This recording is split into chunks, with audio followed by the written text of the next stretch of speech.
Peace be with you and happy feast of Saint Christina of Tyre. Born into a rich family, only child, and her father was a governor of Tyre. At the age of 11, she was exceptionally beautiful, and many men asked for her hand in marriage. But her father gusto siya maging pagan priestess. So, he placed her in a special room where he had set up many gold and silver idols.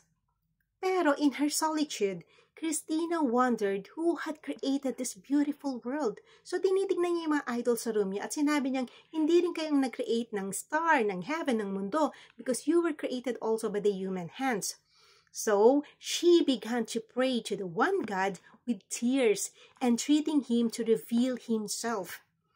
Christina visited an angel who instructed her in the true faith in Christ. The angel called her a bride of Christ and told her that she would suffer for her faith. One day, binisita siya ng father niya at tinanong about the idols. Pero sinabi niya na inismash niya ito at tinapon niya lahat. So, nagalit yung father niya, inislap-islap siya talaga. Sinabi niyang, renounce your faith. Pero hindi ginawa ni Saint Christina.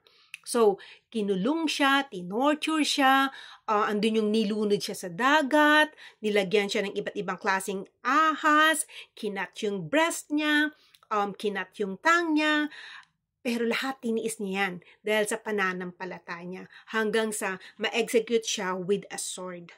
Grabe ano po, Christina's courageous endurance and the miracles she worked by the power of God. Many pagans of Tyre converted into Christianity.